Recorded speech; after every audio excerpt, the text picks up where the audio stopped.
Olá, amigas e amigos da filosofia, bem-vindos a mais uma das nossas conversações filosóficas. Hoje eu vou conversar com a Maria Carolina Mendonça, que está em Belo Horizonte. Ela faz o doutorado na UFMG em filosofia e fez lá também o mestrado, a graduação. Eu vou perguntar sobre a trajetória de pesquisa e o que ela vem pesquisando aí desde a graduação até agora no doutorado. E agradeço muito sua presença aqui. Boa tarde, como que estão as coisas aí? Já começo com essa primeira pergunta da sua trajetória de pesquisa. Obrigado por participar. Ei, Caio, obrigada pelo convite. Fiquei muito honrada por poder falar um pouquinho da minha trajetória, que eu acho que é um pouco parecida com a de todo mundo que entra para pesquisa na filosofia, talvez. Mas, bom, e oi para todo mundo, né, também que estiver assistindo. É, eu comecei a estudar filosofia, assim, foi um pouco de supetão. Eu comecei muito nova, eu tinha 17 anos. E eu entrei primeiro para o FSJ. Eu desisti, assim, tinha pensado em fazer direito e tal. Eu resolvi que não, que eu queria mesmo era a área da educação. E eu continuo, assim, mesmo depois de quase 10 anos estudando filosofia, eu continuo apaixonada pela área da educação. E aí eu fui para São João del Rei e eu fiz um semestre lá, em 2012. E aí, como foi o ano de uma greve muito grande que teve, eu retornei para Belo Horizonte e aí eu fui para a UFMG. Mas esse período que eu tive na UFSJ, ele foi um período muito interessante para mim, porque eu tive contato com alguns professores e alguns amigos que eu fiz lá, colegas meus na filosofia que também seguiram carreira, que são muito próximos até hoje. E a gente construiu assim um ciclo de amizades bem viva, sabe? Que mantém discussões muito acesas, a gente lê os textos um do outro, a gente trabalha com as pesquisas assim um do outro, mesmo sendo de áreas muito diferentes. E aí depois eu fui para o FMG. E aí quando eu fui para o FMG, eu já cheguei com um olhar um pouquinho mais amadurecido para entender assim o que é a filosofia e o que eu tinha vontade de fazer mesmo para estudar. E aí logo de cara assim, eu entrei na FMG, eu já tentei caçar uma pesquisa, sabe? Fazer uma iniciação científica, algumas coisas assim. E aí eu fui entrando muito no mundo da academia, assim, fui tentando participar do máximo de projetos de pesquisa, projetos de extensão, participei de tudo, PET, PIBID, iniciação científica voluntária, vários projetos paralelos que me deram assim um olhar bem amplo de como que a universidade funciona. E aí isso assim, eu comecei estudando, minha primeira iniciação científica foi em política, eu comecei estudando Hannah Arendt, estudei 2 anos com o professor Elton Adverse, lá da FMG, foi muito bom, muito produtivo, aprendi muito assim sobre como funciona o próprio ato de pesquisar, mas aí eu tive um semestre de aula com a professora Patrícia Kawarck, e aí meu olhar para a filosofia mudou completamente, porque na disciplina dela, que foi Filosofia das Ciências, eu mudei todo minha trajetória a partir dali. Eu tinha vontade de seguir carreira na filosofia política, de fazer um mestrado, continuar estudando Arendt e tal, muito por conta de uma militância anterior à faculdade. Eu entrei na filosofia já com o intuito de seguir militando e tal, mas aí quando eu conheci a Patrícia, assim, eu comecei a ter uma outra perspectiva do que seria um papel como professora no ensino público de filosofia. E aí eu resolvi estudar epistemologia. Aí eu mudei no meio da minha graduação, comecei a estudar Kant e, e aí eu estou com Kant até hoje. E aí eu fiz meu TCC junto com a Patrícia, num tema muito tradicional em Kant. Eu trabalhei sobre 2 textos, um texto considerado da época pré-crítica, que é a dissertação de 70, e o texto da estética transcendental, porque o texto da dissertação de 70 é um texto, digamos assim, que foi a primeira semente do que veio a ser a estética transcendental depois. e eu fiz umas comparações entre os conceitos dos dois textos e tal, e esse foi o meu TCC.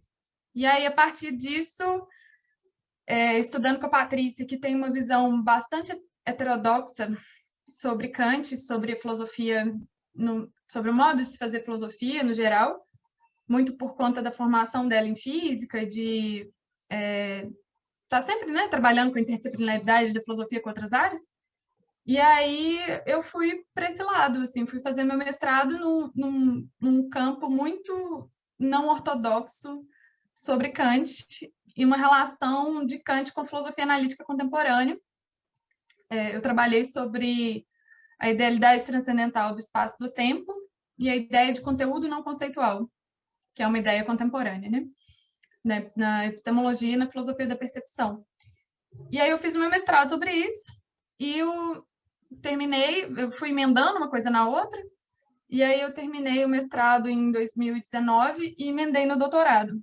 E o doutorado, como um debate do mestrado meio que já estava, assim, no meu ver, assim, eu não acho que ele está esfriando, mas para mim ele deu uma esfriada e eu queria continuar, assim, com outras questões, mas aí eu segui na mesma linha ainda, trabalhando Kant e filosofia analítica, mas agora eu trabalho com o título que eu pretendo ter para minha tese, que ainda está acontecendo, que ainda estou escrevendo, é a dimensão normativa da sensibilidade, também trabalhando o âmbito da estética transcendental. Então, no geral, assim, um pouco é isso. Eu sou muito falante, viu, Caio? Então, você não se preocupa, não. Pode perguntar. Pode me interromper. Se você puder explicar um pouco mais, então, sobre esse conteúdo não conceitual, quem são os autores que trabalham com isso, como é que surgiu isso, e aí a relação com o Kant? Sim, perfeitamente. Eu só fazendo um adendo, assim, que eu estava lembrando, assim, da minha trajetória, e foi engraçado lembrar, porque estudar epistemologia no Brasil hoje, na área de filosofia analítica, e estudar Kant, eu acho que me ajudou a ocupar alguns espaços, assim, que politicamente falando são importantes, sabe? Porque você tem muito poucas mulheres que estudam, que estão na pós-graduação em filosofia, em comparação com a proporção, né, proporcionalmente aos homens, e muito poucas mulheres que estudam Kant e que estudam filosofia analítica. Então, só um adendo, assim, porque é uma coisa interessante que eu gosto de fazer propaganda disso, para, tipo, venham mulheres, venham estudar junto também, porque tem muita coisa interessante a se fazer. E, bom, quanto à ideia de conteúdo não conceitual, é uma ideia que começou no debate entre Evans e McDowell. Eu não tenho certeza se começou mesmo com Evans, assim, mas acredito que sim, mas certamente o texto mais relevante que se tem sobre isso, assim, foi primeiramente o dele, que é um texto que chama, em português, seria As Variedades de Referência. O Evans é um filósofo que ele lançou esse texto, ele não estava vivo quando esse texto foi lançado, né? Esse texto foi lançado póstumamente, editado pelo McDowell, e em que depois do lançamento desse texto, McDowell lançou o famoso Mente Mundo, que é um texto muito crucial para quem estuda epistemologia e filosofia da percepção. E aí, nesse variedade de referência, o Evans ele trabalha com a ideia de que as nossas possibilidades de percepção são muito maiores e o que nós temos assim como entrada na nossa percepção acontece de uma forma muito mais ampla do que a nossa capacidade de conceitualização. Então, assim, ele chama de registro informacional.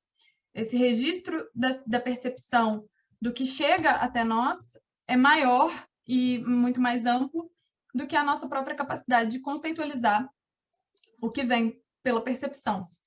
E aí é interessante notar assim, que percepção, a gente pensa sempre primeiro nos sentidos, né? Nos 5 sentidos, tato, olfato, paladar, visão e audição.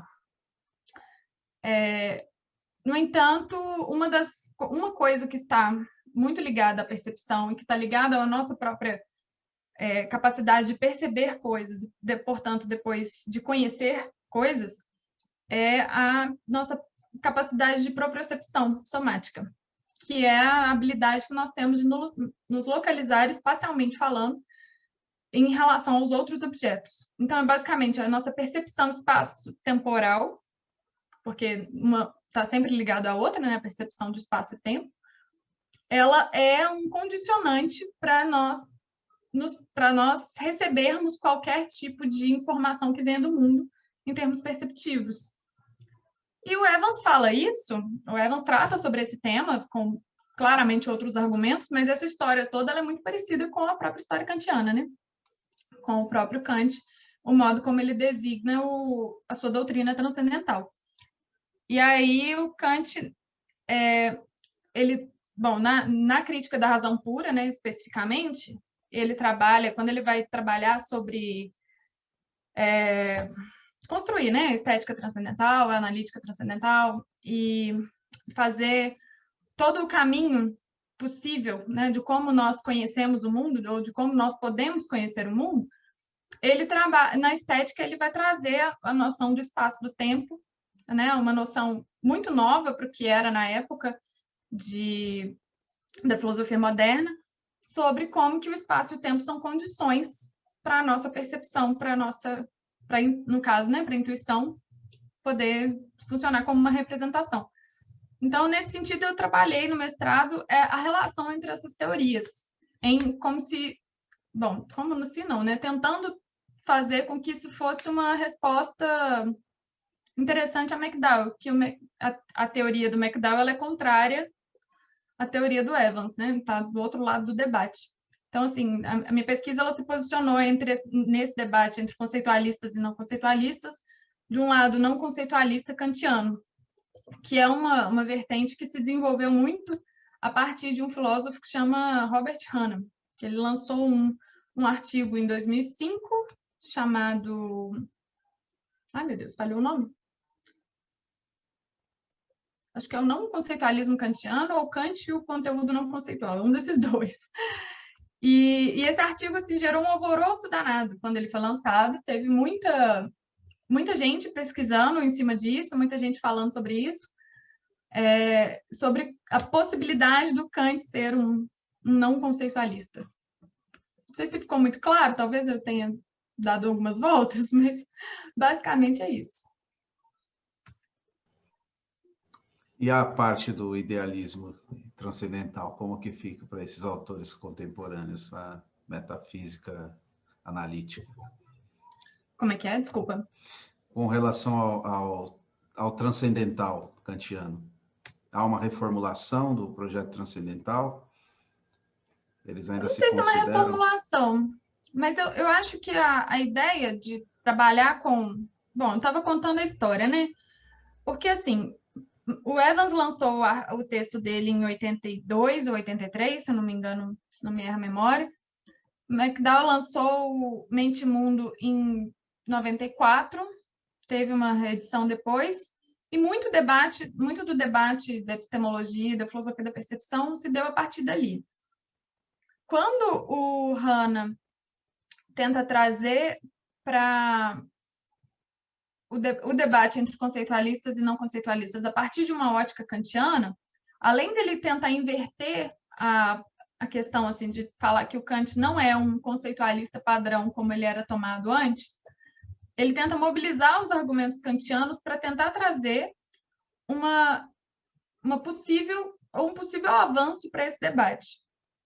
A ideia de transcendental, ela permanece a mesma. A ideia não é reformular Kant, mas a ideia talvez seja mais fazer uma possível atualização dos argumentos, tentar compatibilizar os argumentos com os conceitos como eles são trabalhados hoje em dia, na filosofia da percepção, e tentar ver quais são os argumentos kantianos que podem ainda ser aproveitados de certa forma, sabe? Que ainda podem, digamos assim, que ainda dão para jogo, sabe?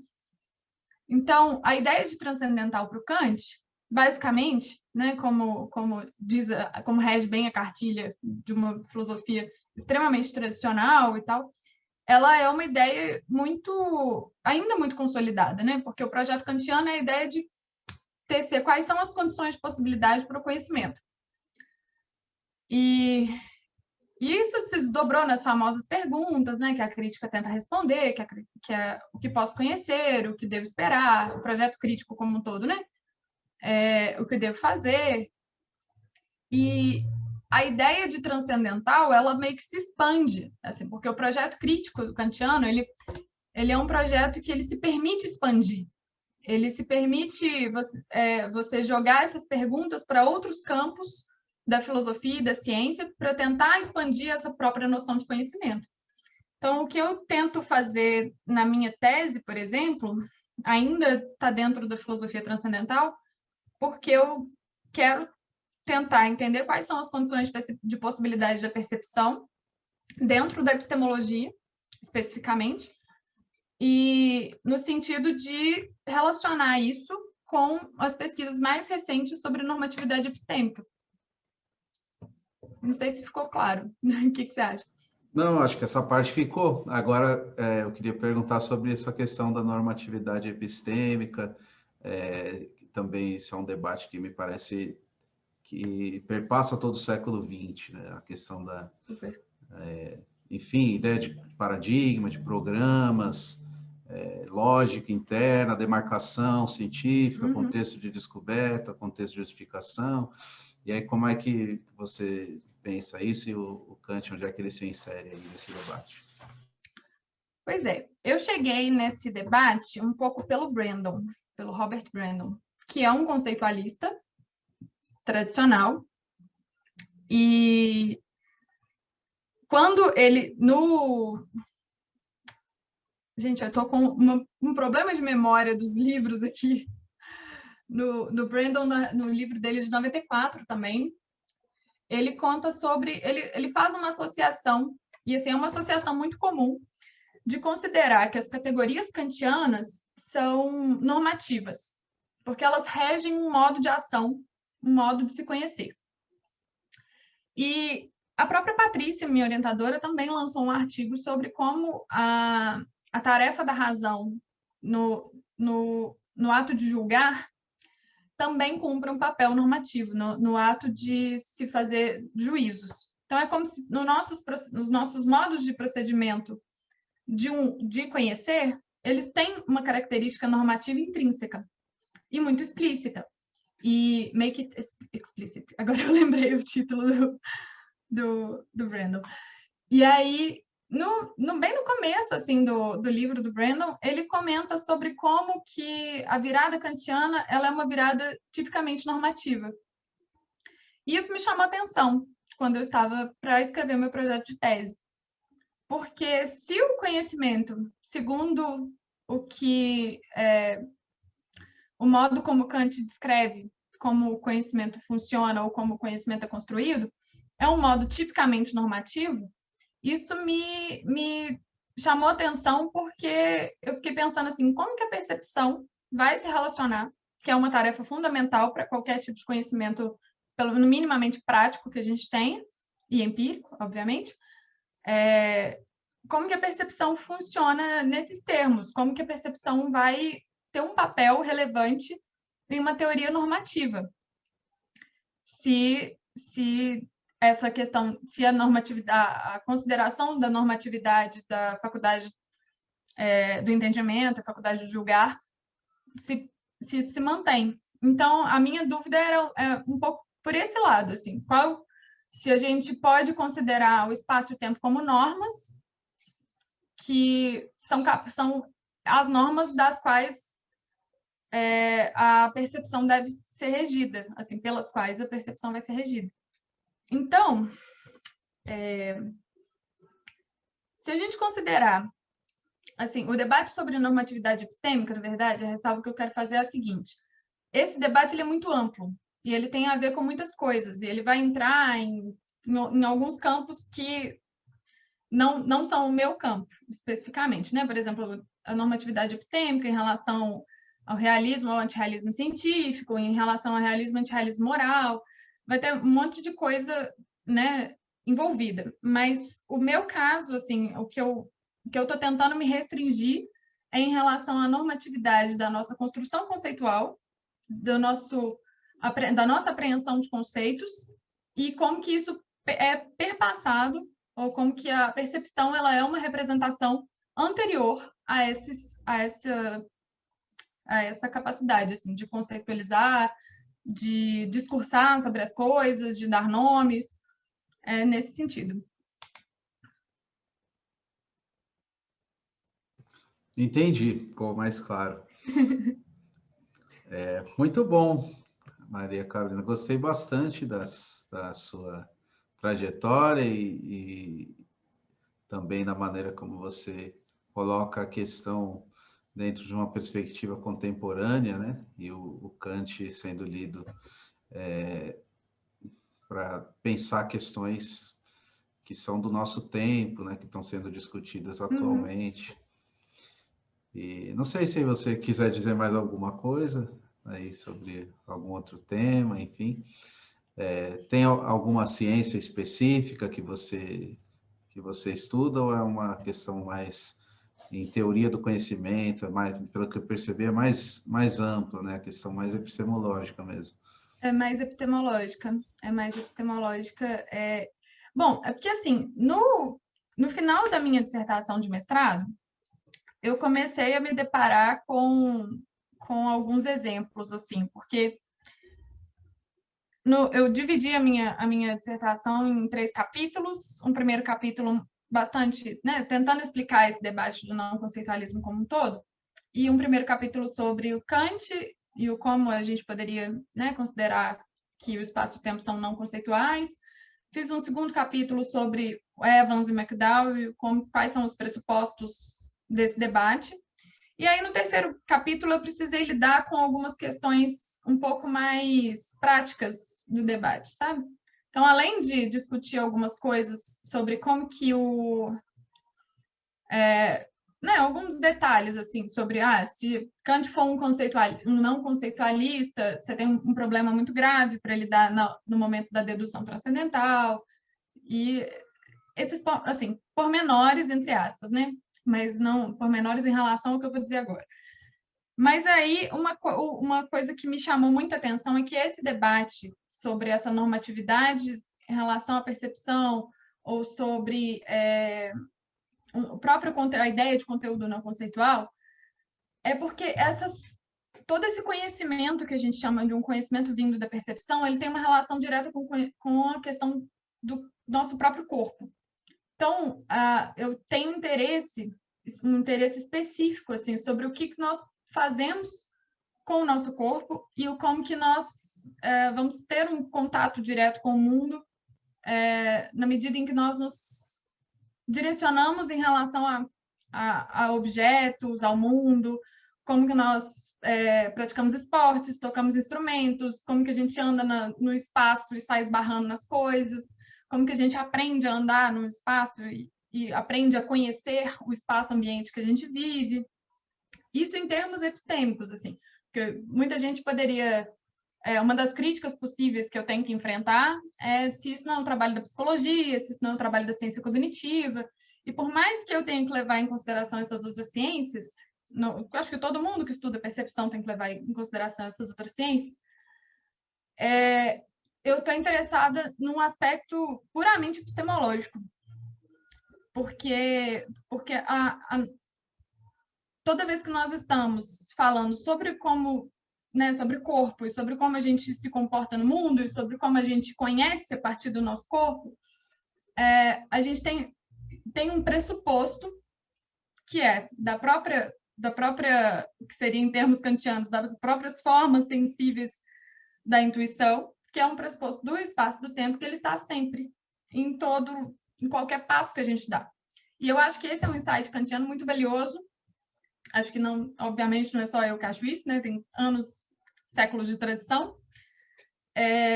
Mas eu acho que é engraçado, para mim é muito valioso como que isso ainda é válido até hoje.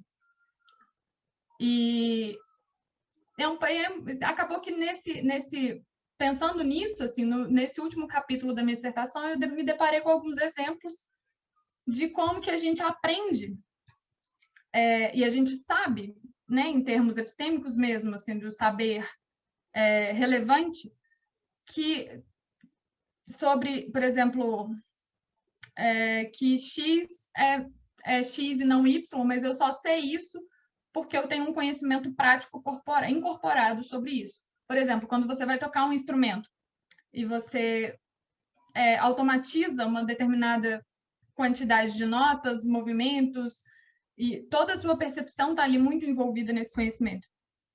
E principalmente a percepção espaço-temporal, ela é crucial para isso acontecer. Quando a gente está andando num quarto escuro, por exemplo, esse exemplo é do Cousins, na verdade, nem meu.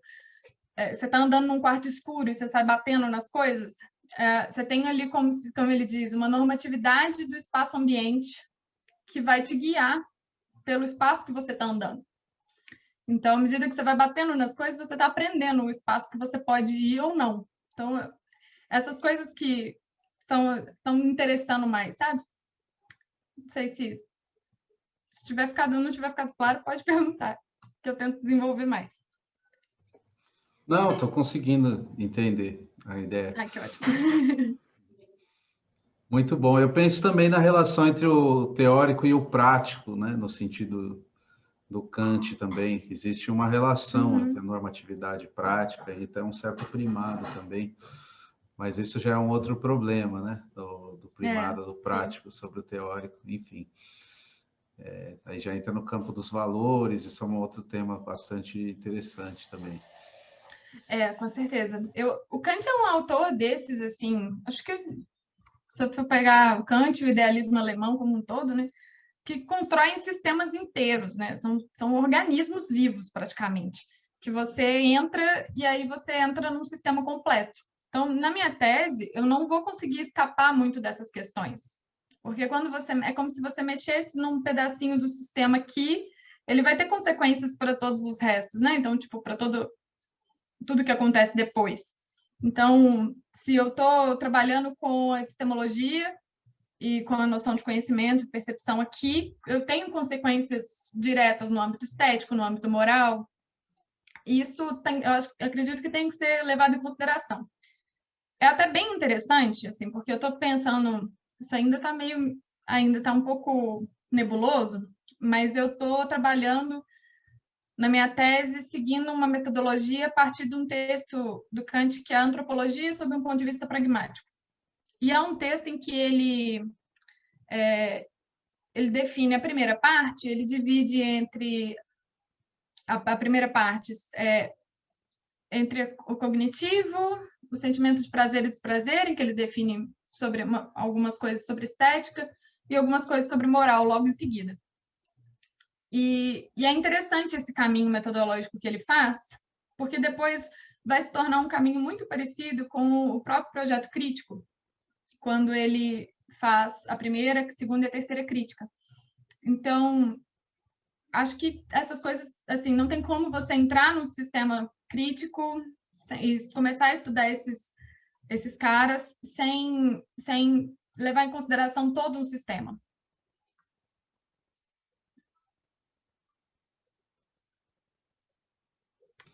Com certeza. A antropologia, as três críticas, os outros textos, a dissertação de 70, tem um caminho também, tem mudanças, né? Aí tem autores que pensam, até a própria primeira crítica, né? Tem 2 edições, enfim. Sim. Muita coisa, realmente, né? O Kant. E muito interessante sua pesquisa, gostei muito. Se quiser dizer mais alguma última coisa, antes da gente encerrar a entrevista, sempre agradecendo. Claro. Obrigada mesmo, obrigada pela oportunidade. É sempre legal falar sobre o que a gente está pesquisando, né? É legal ver a repercussão, se vai ter comentários, porque ainda mais nesse momento, assim, eu acho que o seu canal está sendo um espaço de quase um respiro, né? Para quem é da área da pesquisa, assim, porque você vê o que as pessoas estão fazendo e você conhece, né, novos pesquisadores e pode colocar as pessoas em contato. Isso eu acho que é uma coisa super importante, ainda mais para agora, que a gente está distante, né? Eu Então, também obrigada, acho. muito obrigada. Eu que agradeço, e essa pandemia e esse pandemônio devem passar, né? Vão deixar sequelas, mas eles vão passar. A pesquisa continua, né? O que é feito com seriedade, eu tenho certeza que vai ficar. Então, Tomara. só tenho a agradecer, e também quem nos acompanhou, vai nos acompanhar depois quando eu colocar o vídeo lá no YouTube, né? Agradeço também. Deixem aí os comentários, né? Para a gente saber o que vocês acharam. Também podem fazer indicações de outros temas. Se vocês gostam de vídeos de filosofia, se inscrevam aí no canal, tem bastante material para pesquisar. E fiquem ligados aí nas próximas conversações filosóficas. Obrigada.